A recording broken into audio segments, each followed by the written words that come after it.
C'est votre instant politique, Benoît Hamon. C'est aussi votre instant politique à toutes et à tous, grâce aux Français qui interviennent dans l'émission et que vous présente Adrien Roard. Bonsoir Gilles, bonsoir Benoît Hamon. Alors en effet, la parole aux Français, c'est le principe de cette émission. Vous êtes déjà venus, donc vous le savez. Vous ne les connaissez pas, nous non plus d'ailleurs, figurez-vous, puisque nous avons de nouveau ce soir qu'on va apprendre à découvrir et je voulais présente Philippe Watrelot d'abord. Il est prof de SES, sciences économiques et sociales. Il enseigne à Savigny-sur-Orge, mais lui vit à Juvisy, toujours sur Orge. Ça fait 40 ans qu'il fait ce métier. Il vous en parlera dans un instant. Karine Rouvier, elle est mère de 4 enfants, des grands-enfants, chef d'entreprise dans le BTP. Elle a plusieurs boîtes de désamiantage, notamment. Elle habite à Maupertuis. Vous voyez où c'est ?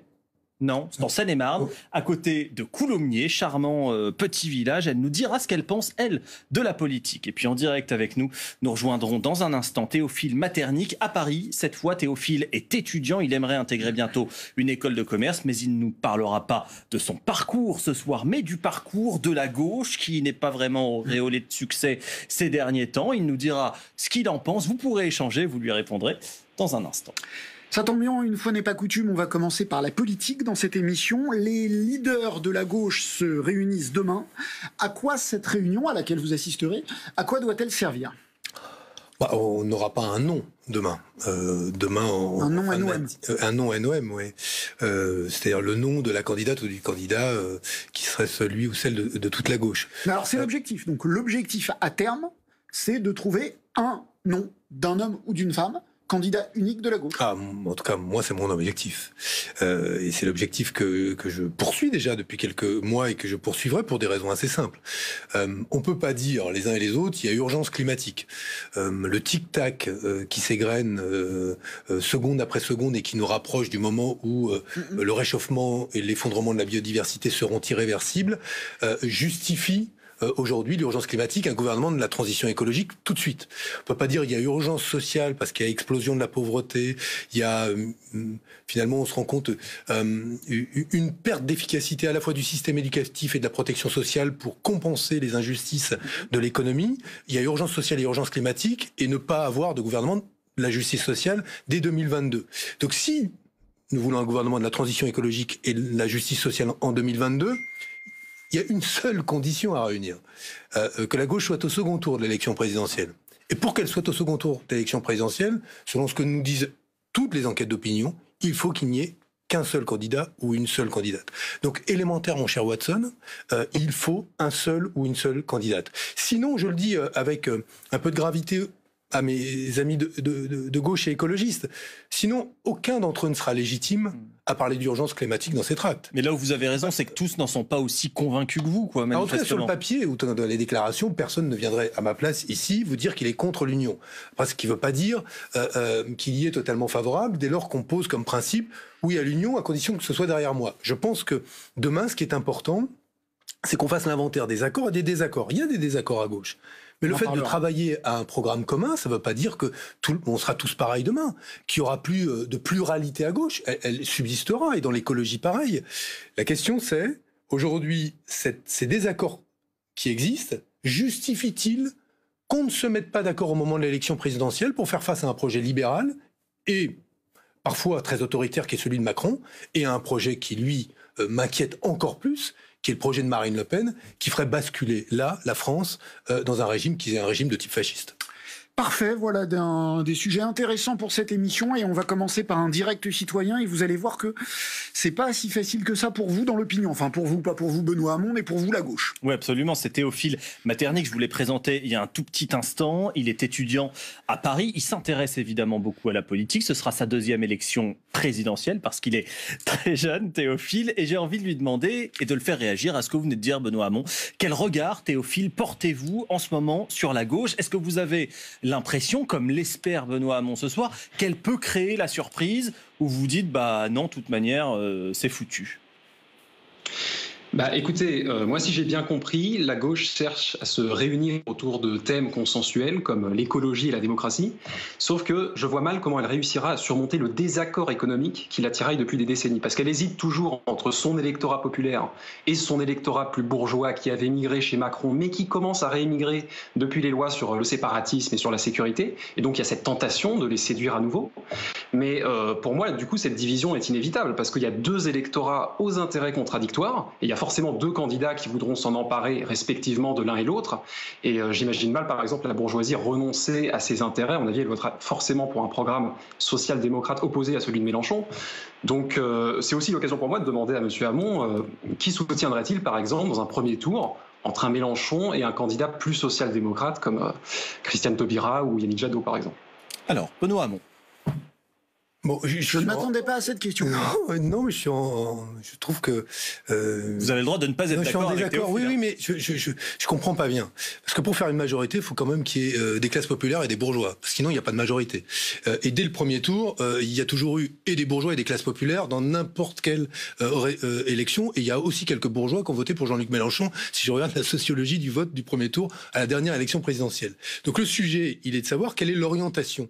On peut parfaitement avoir une orientation qui, sur la question européenne, sur la question de la redistribution des richesses, soit très offensive, et pour autant viser un public et des classes extrêmement larges. Donc, il n'y a pas de désaccords fondamentaux sur les questions économiques. Il peut y avoir des désaccords sur la stratégie de redistribution des richesses. Moi, je propose toujours le revenu universel, qui est une prédistribution des richesses.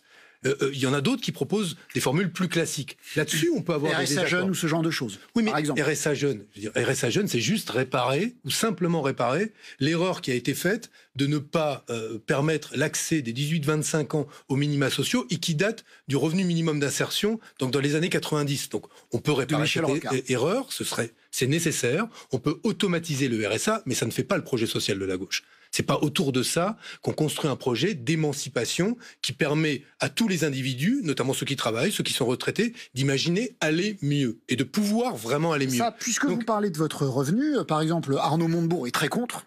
Et Jean-Luc Mélenchon est pas franchement favorable, donc c'est pas facile. Oui, mais je note que Jean-Luc Mélenchon, sur ces questions-là, s'est montré plus ouvert. Oui.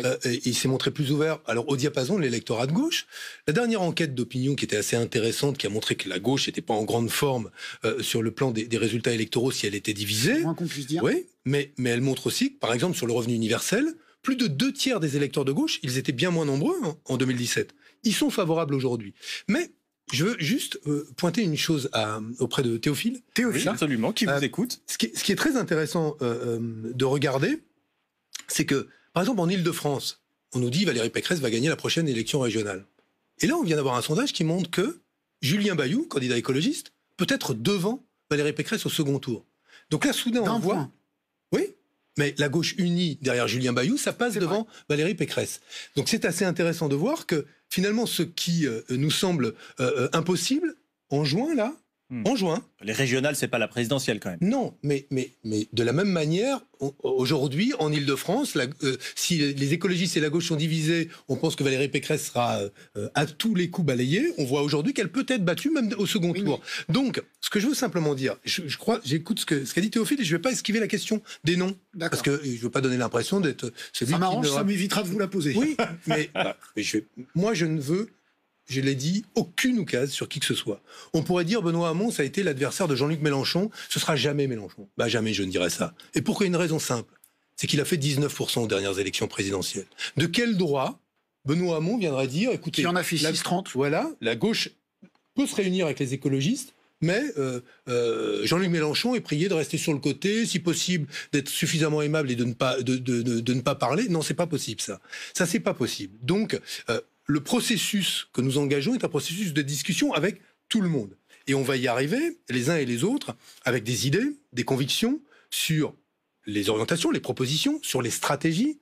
Il peut y avoir des désaccords, mais commencer par des oukases qui seraient posées sur un tel ou une telle, c'est la certitude que ça ne marchera pas. Donc, je ne vais pas dire pour qui je voterai, puisque j'espère qu'il n'y en aura qu'un. Ah bah non, je veux dire, j'espère qu'il n'y en aura qu'un.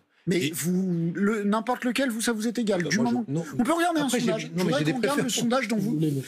On retournera voir Théophile, mais je voudrais qu'on regarde le sondage dont vous parliez, qui testait dans un cas de premier tour. Voilà. Le meilleur, effectivement, c'est Mélenchon, qui, dans la meilleure des configurations, culmine à 13,5. Hidalgo assez bas, Yannick Jadot très bas, Arnaud Montebourg, Fabien Roussel, je ne vous en parle pas. Pour vous, et par exemple Christiane Taubira, dont vous êtes proche, on le sait, n'a pas été testée. Pour vous, et après on n'en parle plus, quel est le meilleur de ce candidat? Quel souhaiteriez-vous au premier tour? Non, mais je ne vois ça. Là, je n'y répondrai pas. Si je réponds à cette question avant la réunion de demain, ça veut dire que de facto, on se met en situation de placer la question des personnes avant la possibilité de vérifier si nous sommes vraiment en désaccord ou pas. Ce qu'aujourd'hui les uns et les autres disent, c'est il y a trop de désaccords entre nous pour qu'on puisse s'unir dès le premier tour. Chiche, on vérifie. On vérifie sur la question écologique. Planification, bifurcation, transition écologique, est-ce que c'est si différent que ça? Là, sur le PS, c'est un peu rapproché. On vérifie sur la fiscalité.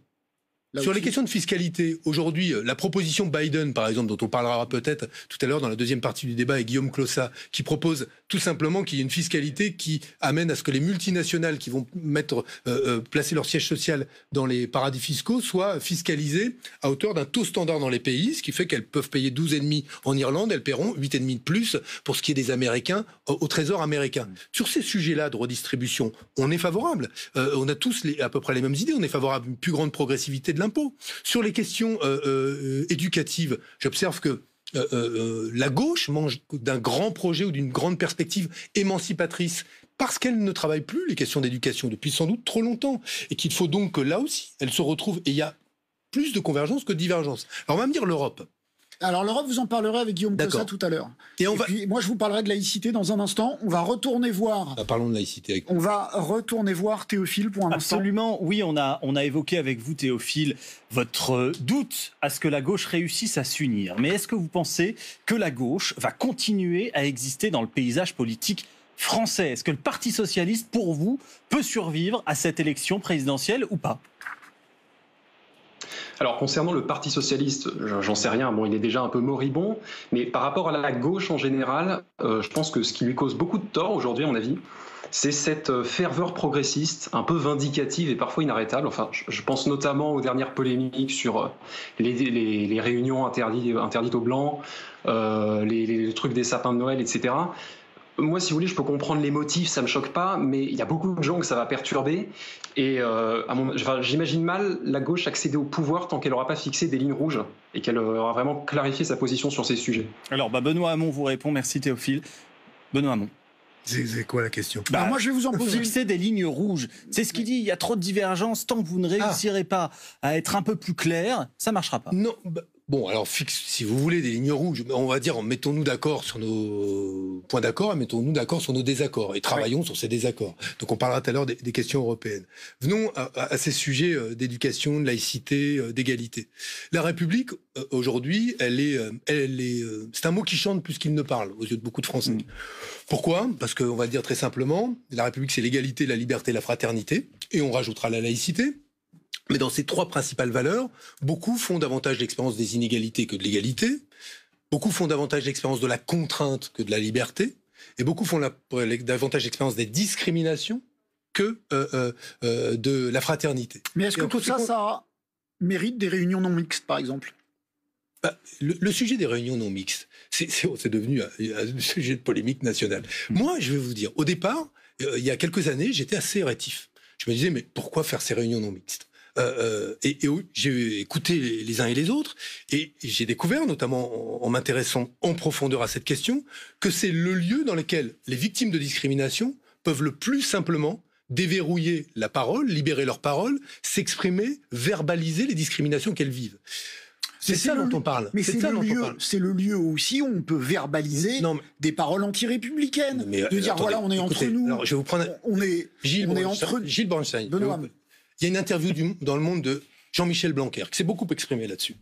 Jean-Michel Blanquer a dit, l'UNEF, syndicat étudiant lié à la lutte anticoloniale, est un syndicat qui vit une bande fasciste. Et il a dit derrière, les électeurs et les dirigeants de Front National ne doivent pas être traités comme des pestiférés. Non, je parle de ça. Moi, je parle de ça. Jean-Michel Blanquer voit des fascistes à l'UNEF et n'en voit pas au Front National. Qui a un problème avec la République? Quelle est la formation politique et le courant politique qui a fomenté des attentats et des complots contre la République? L'extrême droite. Quel est le courant politique qui est associé à la déportation, la collaboration et la Shoah? L'extrême droite. Et aujourd'hui, on se retrouve dans la situation d'aller montrer du doigt un syndicat qui a participé, et c'est son honneur, au moment où une partie de la gauche, était planquée aux grandes batailles contre la colonisation, on dit qu'ils sont sur une pente fasciste quand le Front National ne doit pas être traité comme des pestiférés. Mais qui a un problème? Mais Gilles, moi je vous dis que c'est la réponse que je vous fais. Qui a un problème avec la République? Ceux qui méprisent l'égalité aujourd'hui, ceux qui méprisent les libertés publiques, et quand il s'agit du ministre de l'Éducation nationale, qui devrait être le garant quand même des savoirs, garant de la liberté académique, de la liberté de la recherche, quand on remet en cause ces grands principes républicains-là. Ceux qui se sont élevés contre les réunions non mixtes à gauche, il y en a beaucoup. Anne Hidalgo, Rachid Temal, même Yannick Jadot, tout cela...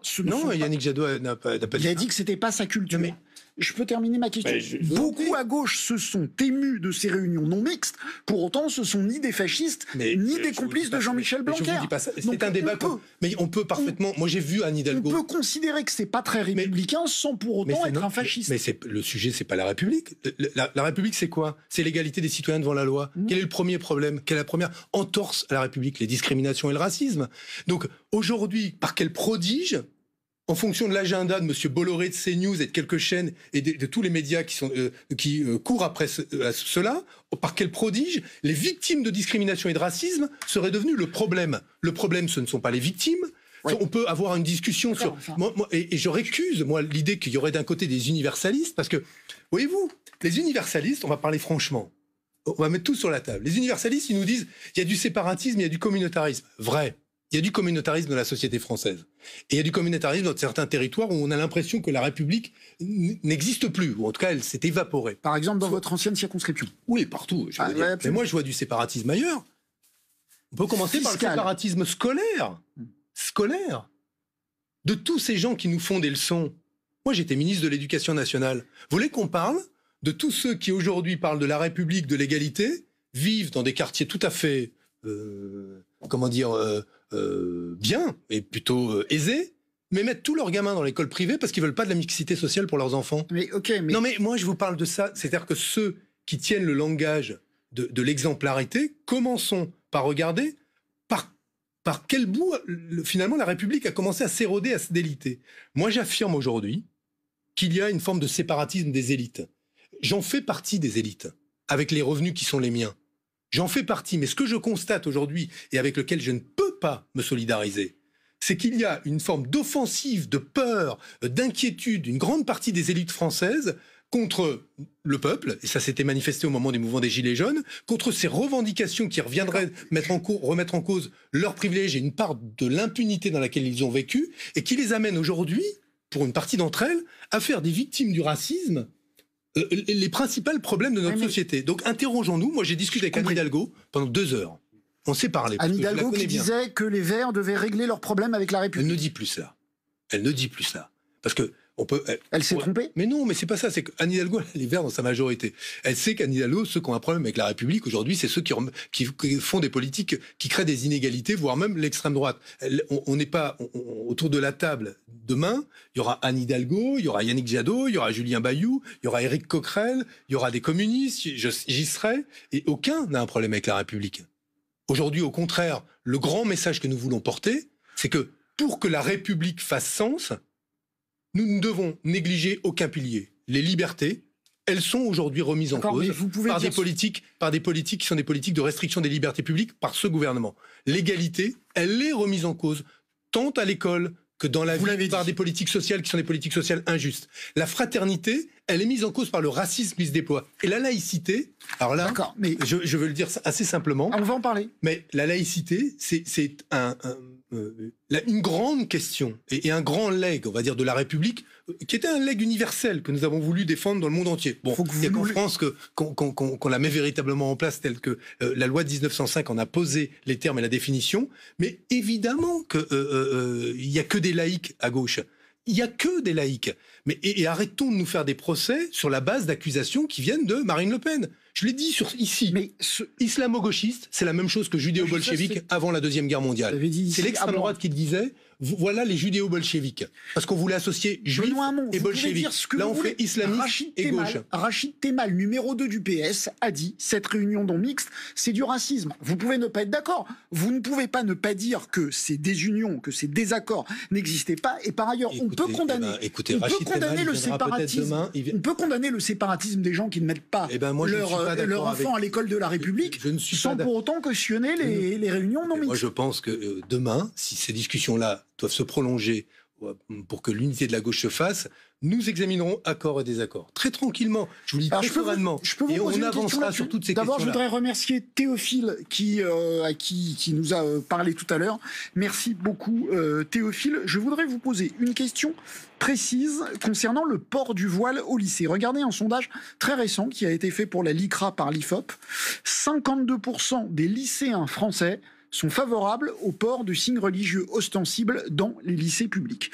Question précise, Benoît Hamon. Est-ce que, comme eux, les lycéens français, vous êtes pour abroger la loi de 2004 ? Mais non, moi je suis pour qu'on en reste. Ou est-ce que c'est une bonne loi ? La loi aujourd'hui, tant dans le fait qu'on arrête de faire des mères de famille qui portent un voile aujourd'hui. C'est pas dans la loi. Non, mais d'accord, mais c'est l'obsession de la droite et de Darmanin à courir après la moindre femme voilée. Ah non, ce n'est pas dans la loi séparatisme. D'accord, mais ce que je vous dis, c'est les débats. Mais sur les débats qu'ils ont eu. Donc c'est pas l'obsession du gouvernement. En tout cas, c'est l'obsession du Sénat qui l'a inscrite. Et donc je vois, moi, et que j'ai pas l'impression qu'on ait des désaccords fondamentaux entre M. Retailleau et M. Darmanin. On a juste des petites nuances de différence. D'ailleurs, vous observerez que M. Darmanin a demandé à Mme Le Pen de voter sa loi, qu'il l'a trouvée trop molle. Vous vous rendez compte, un gouvernement libéral, dit libéral sur le plan politique, qui appelle, c'est du jamais vu dans la 5e République. Dans la loi. Oui, d'accord, mais pourquoi ne le dites-vous pas ? Pourquoi ne dites-vous pas que c'est une rupture fondamentale, qu'aujourd'hui on diabolise l'UNEF et qu'on diabolise le Front National? Aux 52% de lycéens. Ça, monsieur. Mais moi, c'est pas moi. Vous êtes journaliste, vous concourez au fonctionnement de la démocratie. Qu'est-ce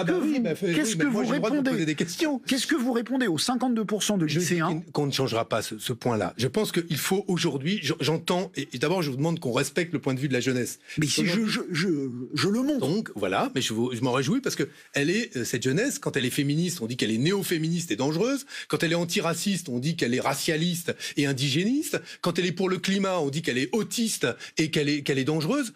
En l'occurrence, c'est par la jeunesse aujourd'hui que la question du climat, de l'antiracisme et du féminisme sont en train de revenir au cœur de l'agenda politique. Et moi, je m'en réjouis.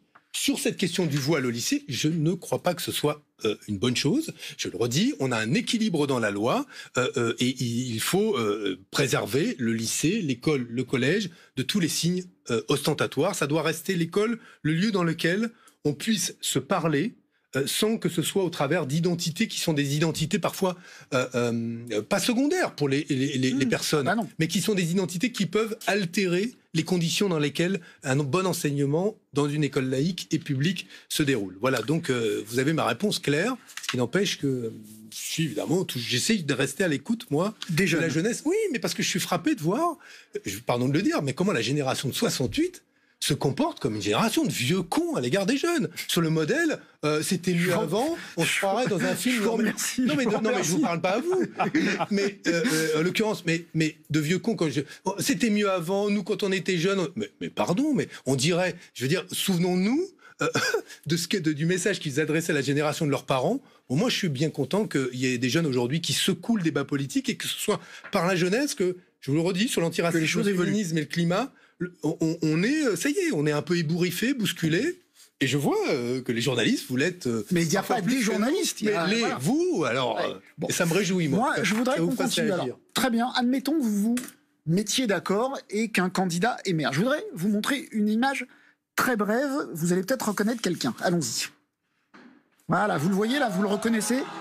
Vous le reconnaissez au milieu, là, voilà. Alors voilà, lui, là, celui qui hurle, qui était en pamoison, c'était le 7 mai 2012, c'est ça ? On a gagné, oui. Le 7 mai 2012, la victoire de François Hollande qui vous mettait en extase. 2 ans après cette date-là... En joie. En joie, voilà. Enfin, une joie... Je la garde pour d'autres moments. Une joie très prononcée. 2 ans après, 3 ans après, vous, Benoît Hamon, Arnaud Montebourg, Cécile Duflot, Christiane Taubira, vous avez tous quitté le gouvernement parce que vous ne pouviez pas gouverner ensemble. Donc, quand Jean-Luc Mélenchon dit, pour se mettre d'accord, pour un candidat unique, il faut être d'accord pour gouverner ensemble, sinon ça ne sert à rien de gagner si on n'est pas assez d'accord. Est-ce qu'il n'a pas complètement tort? Est-ce que vous ne risquez pas de refaire ce qui s'est passé avec François Hollande? Alors, c'est intéressant parce que finalement, si on essaie d'être de bonne foi, comme historien, comme politologue, on peut constater que François Hollande, à bien des égards, lui-même remet en cause bien des engagements qu'il prend devant les Français. Sur les questions économiques, sur les questions sociales, et puis plus tard, sur un sujet qui va être... Sur l'identité.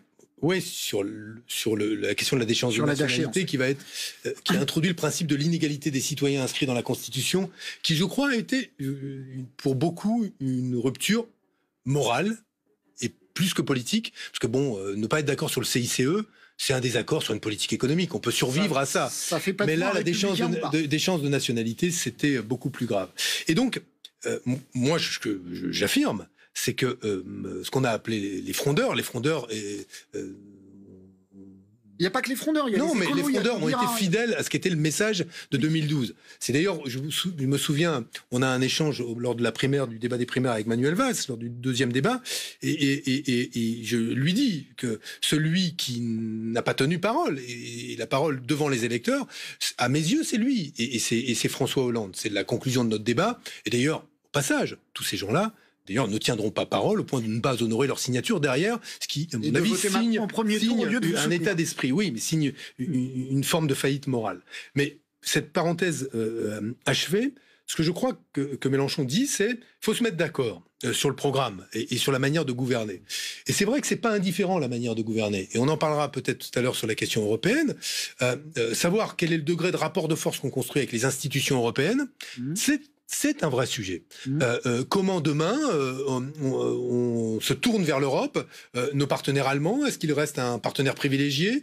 Jusqu'à quel point on joue du levier du rapport de force avec les institutions européennes? On refuse d'accepter un certain nombre de règles parce qu'on pense qu'il faut agir de manière unilatérale. C'est un débat. Et moi, je pense que sur ce débat-là, contrairement à un certain nombre de préjugés qu'on peut avoir, on peut progresser. Et comme je comprends qu'il faut que je garde mes arguments pour tout à l'heure, je les garderai pour Guillaume Clossat, mais je vous donnerai un certain nombre d'exemples sur la façon dont on peut avancer pour justement dépasser ces désaccords-là. Mais je crois que tout le monde est d'accord sur le fait que, d'abord, il y a du boulot pour se mettre d'accord, mais qu'il y a de la volonté, me semble-t-il, des uns et des autres, d'avancer et de progresser. Chez les Insoumis, c'est pas certain. Oui, mais Adrien Quatennens, sur France Inter, mercredi, dit, et je ne vais pas parler de la stratégie, mais dit, par exemple, si on travaille sur le fond, il faut que ce soit public et transparent. Je suis d'accord avec lui. Je pense que ces débats, il ne faut pas les garder dans la pénombre des discussions sur un coin de table. Il faut que ce soit public. Il faut qu'il y ait des vraies discussions, et il a raison.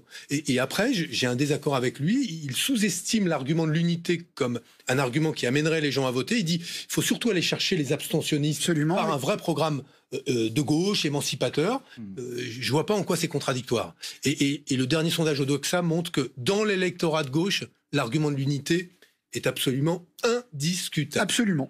Et au-delà des abstentionnistes dont vous parlez, j'aimerais qu'on écoute Karine. Karine, c'est notre chef d'entreprise de Seine-et-Marne. Alors, elle n'est pas du tout abstentionniste, elle est citoyenne, elle a envie d'aller voter, sauf qu'elle est... Montpertuis, Montpertuis, oh bah je ne sais plus, vous me posez une question, vous voulez vraiment que je vous le dise. De Maupertuis. Voilà, vous avez essayé de le coller tout à l'heure et c'était pas bien. Bien joué, vous m'énervez parfois. Alors, donc, Karine, Seine-et-Marne, Maupertuis, elle se désintéresse de plus en plus de la politique. Donc, c'est aussi des gens comme ça qu'il faut peut-être aller chercher. Elle estime que ce paysage politique bouleversé, eh bien, finalement, est assez désincarné et déshumanisé. C'est ce qu'elle m'a dit tout à l'heure. Voilà, moi j'ai foi dans l'humain, pas dans la politique, mais dans l'humain.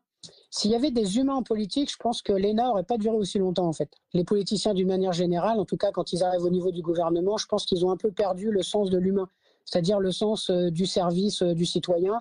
Alors on l'a encore dans les petites localités, je pense que ça se trouve encore. Je pense que plus on monte en grade en politique, et moins on se souvient de ce qui se passe vraiment au service de l'humain et vraiment mettre l'humain au centre des décisions. Alors plus on va haut dans le gouvernement, plus on est déconnecté. Je ne peux pas tout à fait m'empêcher de vous mettre dans l'eau puisque vous avez été ministre et vous l'avez dit. Est-ce que cette humanité, il vous est arrivé de la perdre ou de constater que d'autres la perdaient ? L'humanité, je ne crois pas. Au sens, je crois peu. Non, jamais.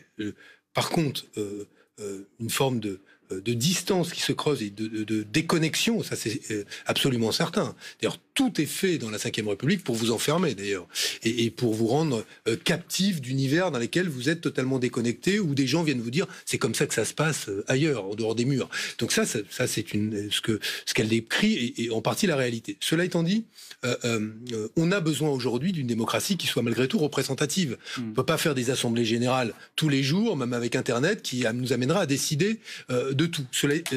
Donc il faut une démocratie représentative. Celle que nous avons fonctionne-t-elle bien? Je crois pas. Je crois que nous avons une monarchie de type constitutionnelle ou une monarchie élective où tous les 5 ans nous élisons un roi qui a tous les pouvoirs. Point maintenant que M. Blanquer décerne le prix de meilleur épidémiologiste de France au président de la République. On est quand même chez les fous. Mais on a une concentration du pouvoir dans les mains d'un seul. Et le vrai enjeu, me semble-t-il, pour ce qui est du fonctionnement de la démocratie, c'est de s'assurer qu'aux bons échelons, c'est-à-dire celui de la ville, de ma commune, de mon territoire, de mon entreprise, ceux qui vont subir la décision soient associés à la décision. Or, la plupart du temps, on a l'impression de subir une décision pour laquelle on ne nous a jamais demandé notre avis, même là quand on est les plus compétents sur le sujet. Et c'est cette démocratie-là, c'est pour ça que, là encore, ça me ramène au programme de la gauche. Oui, aux dernières élections présidentielles, 6e République, Mélenchon la défendait, je la défendais, les écologistes la défendent. Donc on est déjà tellement nombreux à défendre la 6e République. Donc oui, cette question-là ne devra pas faire débat. Entre nous, il y a quelques socialistes un peu, on va dire, sans doute Cazeneuve et quelques autres qui sont très attachés à la 5e République. Mais c'est à rebours d'ailleurs de ce qu'a été la tradition de la gauche.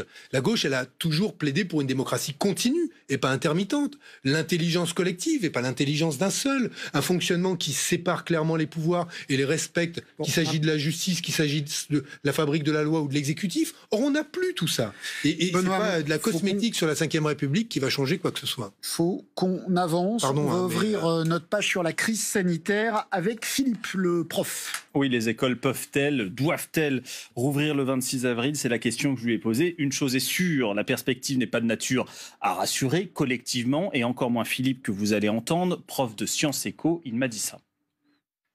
Pour être optimiste sur la reprise des écoles, il faudrait déjà que les semaines passées m'aient permis de l'être. Donc moi je suis assez inquiet. Moi aussi, je suis pour l'ouverture des écoles. Je pense effectivement que c'est préférable, mais pas à n'importe quelle condition.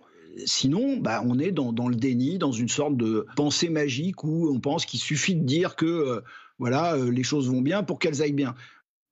Alors, Benoît Hamon, vous l'avez rappelé, vous avez été ministre de l'Éducation nationale, brièvement, certes, mais ministre quand même. Est-ce qu'il faut rouvrir les écoles le 26 avril ?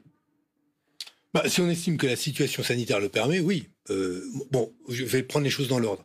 Il n'y a rien de mieux qu'un prof avec des élèves dans la salle de la classe. Pour apprendre, transmettre, on n'a jamais trouvé mieux et on trouvera jamais mieux.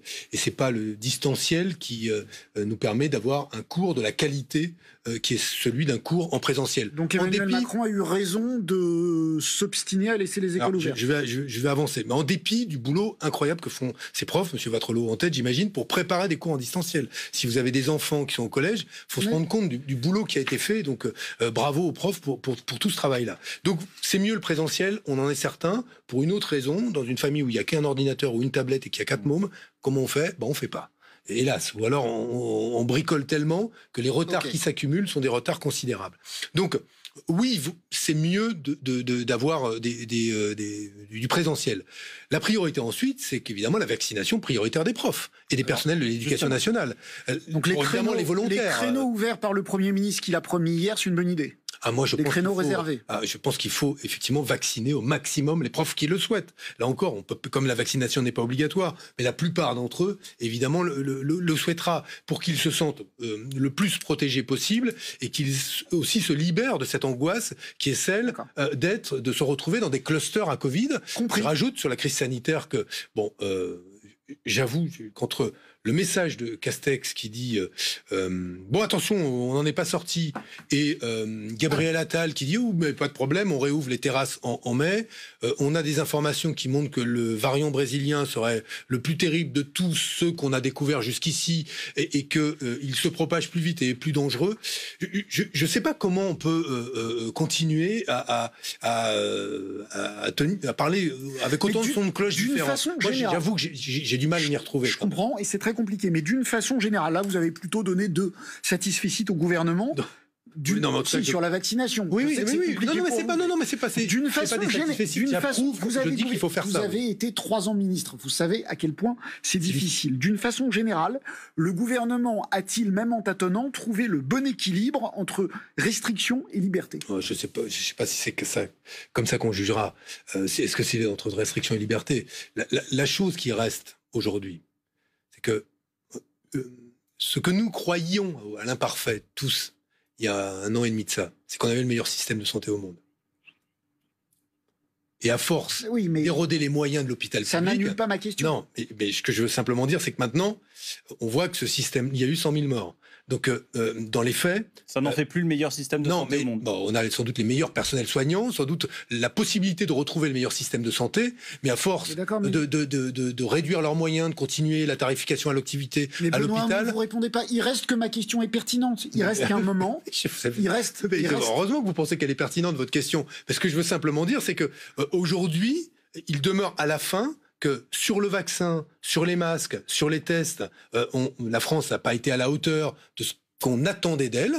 Il reste qu'il y a eu beaucoup d'improvisation et qu'on a eu le sentiment à un moment que la stratégie gouvernementale s'adaptait à la pénurie qu'il avait organisée lui-même sur les masques, par exemple. Donc, je pense que aujourd'hui, il y a, pour être très simple, pour faire très clair, tant que le président de la République disait « j'ai mis en place un conseil scientifique », le juge de paix et le conseil scientifique, je les écoute.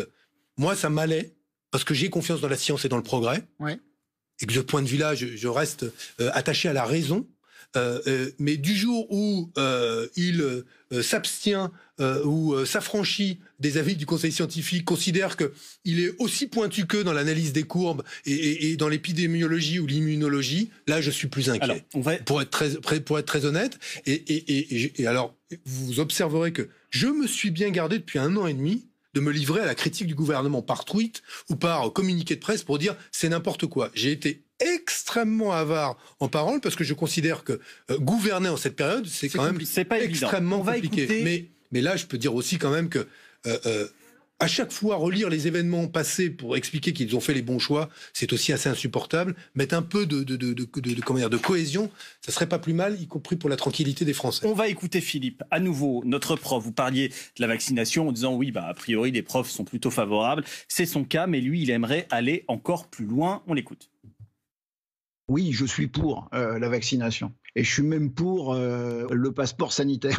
Évidemment, on pourrait arguer des questions de liberté publique, etc. Mais je crois que les gens qui mettent en avant sans cesse la question de la liberté oublient quand même que cette liberté, elle doit être aussi associée à la sécurité de tous. Finalement, le passeport sanitaire, c'est quoi? Sinon, la liberté de choisir. On choisit de se faire vacciner ou pas, mais on en supporte les conséquences. C'est intéressant ce qu'il nous dit sur le passeport sanitaire. Vous êtes d'accord ou pas avec lui? Mais ça marche en théorie, en pratique absolument pas. Qu'est-ce qu'on fait des profs qui se vaccinent pas? Ils restent à la maison, ils continuent à être payés mais ils travaillent pas? Qu'est-ce qu'on fait des profs qui vont dans des élèves, des classes, des profs qui se refusent de se vacciner? Donc ça ne marche pas. Ça veut dire que, admettons qu'il y a 1/3 des profs qui disent non, au nom de mon libre arbitre, je ne me vaccine pas. Donc en théorie, on peut se dire, soit vous vaccinez, ou alors vous êtes viré de l'Éducation nationale. Mais c'est irresponsable de ne pas se faire vacciner quand on est prof ou pas? Non, mais c'est pas irresponsable. Moi, je pense qu'il faut tous se faire vacciner. C'est ma position, c'est que dès que je pourrai, moi j'ai 53 ans, c'est mi-mai, je crois, pour les plus de 50 ans, si je me souviens bien, à moins que ça s'accélère, j'irai me faire vacciner. Et j'irai me faire vacciner et j'encourage les gens à le faire. Je sais qu'il y a des inquiétudes, mais je crois que ces inquiétudes sont souvent irrationnelles parce que on estime qu'il y a du danger pour certains vaccins, mais qui sont très largement inférieurs à toute une série de médicaments en termes d'effets secondaires qu'on prend de manière habituelle et qui comportent des risques d'effets secondaires parfois plus importants que ces vaccins. Donc oui, c'est jamais zéro risque, mais je pense que la vaccination, du point de vue de l'intérêt général, c'est la voie qu'il faut choisir. Mais après, je pense que ça marche en théorie, ce que dit Philippe, mais en pratique, ça marche absolument pas. Merci Adrien. Merci à vous, merci Benoît Hamon. Merci à vous. Bon week-end et bonnes vacances. Oui, mais vous aussi, mon cher Gilles. Absolument. Avant la confrontation, je voudrais savoir ce que vous pensez de ce qu'a dit François Ruffin, le député insoumis à l'Assemblée. C'était il y a quelques jours. On l'écoute, vous réagirez. Discours, je ne l'accepte plus. Comme des millions de Français qui se faufilent dans les rues, qui se retrouvent en cachette, je n'obéirai plus. Je ne reconnais plus votre autorité. Au nom de la vie, vous devenez mortifère. Je n'obéirai plus, dit un élu du peuple. Est-ce que vous continuerez à obéir? Est-ce qu'on peut, comme ça, dire qu'on n'obéirait plus aux lois de la République? Obéir à quoi? Aux mesures de restriction, de confinement, qui ne sont effectivement pas des lois, qui sont des recommandations. Mais il dit « je n'obéirai plus ». Jean-Luc Mélenchon, ici même... Non, mais moi, gêné avec cette déclaration. Moi, je ne dirais pas ça, parce qu'on ne peut pas avoir un discours sur le respect des lois. Sinon, il peut y avoir demain, je ne sais quel grand patron qui dira « je n'obéirai plus aux lois fiscales, je considère qu'elles ne s'appliquent pas, que ça empêche mon activité de se développer, de créer des emplois ». Donc, je pense la loi, c'est la loi. Durant lex sed lex, elle s'applique à tous.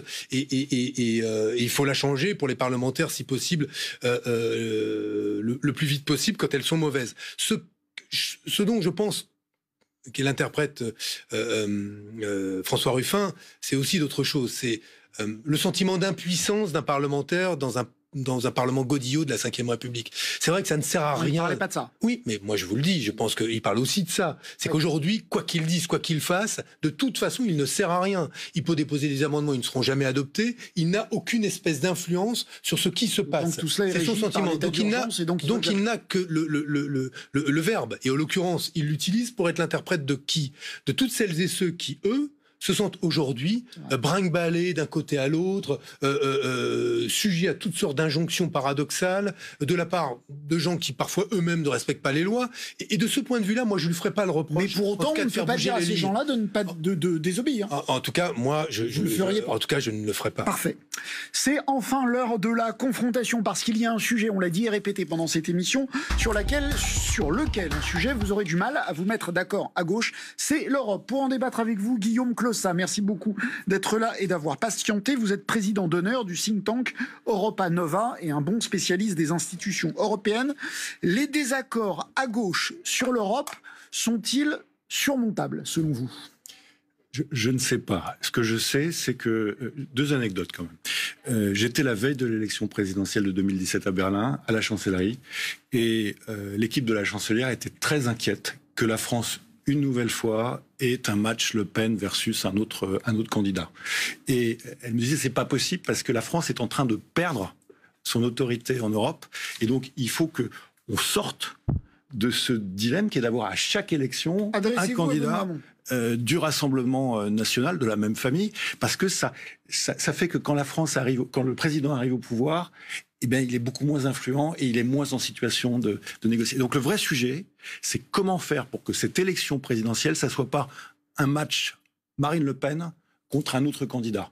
Et comment l'ensemble de la classe politique peut s'entendre pour qu'il y ait deux candidats modérés à l'élection. C'est notre image qui est en jeu et c'est notre influence en Europe. Et ça, il faut le comprendre et il faut le percevoir. Et je pense qu'il y a une responsabilité de la gauche et il y a une responsabilité de l'ensemble des familles politiques là-dessus. Et le deuxième élément, c'est que j'ai regardé les présidents qui avaient été élus finalement depuis Giscard et qu'on le veuille ou non, sur l'Europe, ils ont toujours à peu près les mêmes positions. Ils ne sont pas parfois satisfaisantes pour moi, mais en gros, ce sont des gens qui se sont recentrés et qui sont devenus très raisonnables et qui ont plutôt des solutions. Et ça a plutôt fracturé la gauche. Mais ce qui est intéressant, c'est de voir l'évolution. Chirac a compris que s'il voulait être élu à la présidentielle, il fallait qu'il devienne un candidat centriste et modéré. Sarkozy a fait une campagne extraordinairement européenne, mais très classique, et finalement en proposant un aménagement du traité existant. Macron a aussi fait une campagne européenne, pas plus européenne que Sarkozy, et finalement très classique dans ses propositions. Et la question qu'on se pose, c'est l'Europe a besoin d'un nouveau souffle. On est en train de décliner rapidement, on a besoin d'un nouveau logiciel, on a peut-être besoin d'un Biden, mais on ne voit pas comment y arriver, et on ne voit pas en plus comment y arriver avec des partis de droite comme de gauche qui n'ont pas compris qu'on est dans un autre monde et qu'on a besoin d'une nouvelle ambition. Et avec un paradoxe français qui est qu'à l'élection présidentielle, on prend un candidat centriste, alors qu'au référendum ou aux élections européennes, on est prêt à se démarquer beaucoup plus clairement, voire à contester. Mais au final, sur les 40 dernières années, on a pris toujours le même type de candidat par rapport au projet européen. Pour moi, c'est un vrai sujet, en tout cas. Les 2 points. Hein. Bon, j'ai une remarque, ensuite une question. Peut-être on commence à débattre, mais la première remarque, c'est que on a eu un gouvernement et un président libéral. On a une Le Pen beaucoup plus forte, a priori, au terme de ce mandat, qu'elle ne l'était la dernière fois, puisque le président de la République passe facilement au second tour. Là, on se rend compte qu'aujourd'hui, ce serait à toucher. Il est dans la marge d'erreur. Aujourd'hui, il est dans la marge d'erreur. Non, il est 56.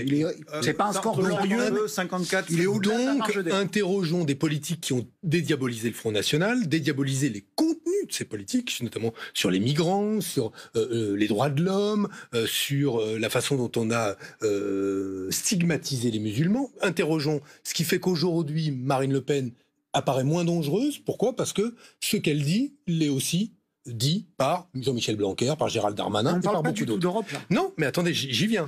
Et donc, aujourd'hui, on a les conséquences d'une politique qui mettent Marine Le Pen très très haut. Première chose. La deuxième remarque que je veux faire, c'est j'observe, et je me demande ce que sera la réaction des institutions européennes à ce moment-là, et des gouvernements européens. J'observe que Marine Le Pen, elle est en train de bouger sur l'Europe. Elle dit qu'elle est plus contre l'euro, elle dit qu'il faut que la parole de la France et sa signature dans les traités soient respectées, ce qui est un gros bouger par rapport à ce qu'elle disait auparavant. Jusqu'à quand, et à partir de quand va-t-elle devenir, aux yeux, aujourd'hui, des institutions européennes, acceptable? Ça, c'est une question que je me pose. Parce que j'entends déjà certains dire, si elle est contre, si elle n'est pas contre l'euro, si elle respecte les traités européens, pourquoi, finalement, ne serait-elle pas acceptable? Et je m'inquiète, moi, d'une partie du point de vue des soi-disant pro-européens de droite sur ce sujet. Dernière chose, et je vais vous prendre un exemple sur lequel peut-être il peut y avoir des accords à gauche sur des terrains où on ne nous attend pas. Et là, il y aura des désaccords, sans doute, avec Emmanuel Macron et quelques autres. Moi, je suis pour que dans certains domaines, on fasse preuve d'unilatéralisme. Je vais prendre un exemple. Joe Biden vient de faire une proposition qui est remarquable, qui reprend en beaucoup mieux les travaux de l'OCDE. Il dit, une entreprise américaine, elle devra payer tout le temps 21% Donc vous voulez que la d'impôt taxe, sur on les l'applique sociétés. nous-mêmes? Et il dit ça, et il dit si elle part mettre son siège social dans un pays où elle ne paye que 12, eh bien elle devra payer au Trésor américain les 9% de différence. Et en plus, il propose que l'impôt sur les bénéfices des sociétés soit porté à 28% pour les entreprises américaines. Proposition remarquable puisqu'elle s'attaque aux paradis fiscaux. Bien moi je pense que Bruno Le Maire a salué. Oui, mais vous savez ce que Bruno Le Maire dit aussi, comme la plupart de ceux, je le connais parfaitement, j'étais au gouvernement, j'entends encore Michel Sapin me le dire sur la taxe sur les transactions financières. Nous ne le ferons pas la France, ou nous le ferons une fois que les Européens l'auront fait. Eh bien moi je pense que dans ce domaine-là, il faut poser des actes d'unilatéralisme. C'est-à-dire dire, nous prenons le risque d'un contentieux ou d'un litige juridique avec les Européens. Mais nous voulons avancer parce que nous considérons que c'est la justice. Ça, par exemple, ça nous différencie, en théorie, beaucoup de M. Macron et de quelques-uns. Alors, d'abord, ce que vous dites sur Marine Le Pen, c'est vrai, puisqu'elle finalement, elle a la même stratégie que Chirac et que d'autres. Elle se remet au centre. Et ça, c'est un vrai risque, et c'est un phénomène nouveau qui rend sa candidature et son élection possible. Et la question, c'est, par rapport à ça, il faut un vrai projet positif pour l'Europe. C'est-à-dire qu'on peut se dire, nous, on va être unilatéraux, on va faire ce qu'on veut, on va mettre les points sur la table, mais les Européens, et moi, j'ai organisé la plus grosse consultation européenne qui s'appelait Oui Européenne, on a touché 38 millions d'Européens. Ce qu'on voit, c'est que les Européens, ils ont envie d'agir ensemble. Je parle des citoyens, je ne parle pas des chefs d'État et de gouvernement. Ce que propose Benoît Hamon, vous êtes contre. Non, mais là, non, je ne suis pas contre. Je dis en lien avec le débat de demain. Oui, bien sûr. Non, mais c'est intéressant. Est-ce que vous pensez qu'on peut avancer seul en Europe sur une proposition dont l'intérêt social est évident? Je dis que si on veut avancer seul en Europe, il faut être audible sur le reste. Et que pour l'instant, on n'est pas audible sur le reste, et que la préoccupation des Européens, aujourd'hui, il y en a deux par rapport à l'Europe, c'est le succès vaccinal, et on n'y est pas arrivé, et l'Europe, les chefs d'État et de gouvernement ont confié à l'Union la stratégie vaccinale sans lui donner les moyens de le faire. Et résultat, on est en permanence en situation de tension, et les citoyens se demandent, mais est-ce que l'Europe, ça marche ou ça marche pas? Là, ils ont vu que ça, et secondo, ça marche pas. Il y a le plan de relance européen, qui est soi-disant un plan de relance européen, mais c'est 27 plans de relance nationaux. On voit que dans tous les pays, France comprise, chacun prépare des plans électoralistes, et donc on fait des plans qui auront, s'ils sont votés il y a encore une dizaine de parlements nationaux qui doivent le voter, si on arrive à les mettre en place. Et en plus, l'argent n'arrive pas. Qui seront 27 plans sous-optimaux, avec de l'argent qui n'arrive pas, et qui sont sans doute pas à la hauteur, parce que, en effet, les Américains ont doublé ou triplé le... Oui, mais... Non, on n'est pas tout à fait d'accord. Non. Parce que, cher Guillaume Clossa, mettons les choses vraiment sur la table. faut arrêter de parler d'une Europe. Moi, j'adore le projet européen. La première chose à faire tout de suite qu'on devrait faire, c'est de dire la dette Covid, on va l'annuler. On va l'annuler, ou alors on va créer un échéancier qui est si lointain, on la rembourse dans 100 ans qu'on sait qu'on la remboursera jamais. Pourquoi il faut le faire? Parce que sinon, il va falloir qu'on, d'une manière ou d'une autre, on la rembourse. Or, le gouvernement vient de nous donner une grosse indication. Pardon de vous le dire, mais on a répondu dans le cadre du document qui a été transmis par le Bruno Le Maire. On a dit ce qu'on ferait en matière de politique budgétaire sur les 5 ans qui viennent. Et qu'est-ce que dit Bruno Le Maire? Tout ça parce qu'il y a le fameux critère des 3%. Et c'est quand même une question importante. Il dit, d'ici 2023, on reviendra aux 3%. Et pour ça, on va pas augmenter les impôts avec plus de progressivité, plus d'impôts pour les riches. On va réduire la dépense publique. Question précise. Est-ce que vous pensez que la France peut être crédible en Europe en disant ça? En disant, on doit annuler la dette. Non, je pense que pour vous, c'est un point de rupture. On va rembourser la dette Covid. Non seulement la France perdra toute sa crédibilité. Et la gauche ne sera jamais élue. Donc, en revanche, Guillaume Clossard, vous allez dire à quelqu'un aujourd'hui, vous allez voir, c'est pas comme ça que ça gère la dette. Il y aura moins d'hôpital, moins d'écoles, parce qu'il faut rembourser la dette Covid. Vous allez dire ça à qui? Vous pouvez me laisser poursuivre? Mais vous pouvez me laisser poursuivre. D'avoir des idées dans les think tanks. Benoît, attendez, parce que mes idées sur la régulation des plateformes ou sur la souveraineté numérique, aujourd'hui, elles sont discutées. Donc, c'est bien d'avoir des idées et c'est bien les engager. Non, mais c'est important. Non, mais la régulation des plateformes, la régulation des GAFA, la fiscalité des GAFA. Non, mais le remboursement, comment il faut faire concrètement? On rembourse la dette Covid. On va pas dire on annule la dette Covid, on va la repousser. Mais on ne dit pas qu'on la repousse quand on négocie.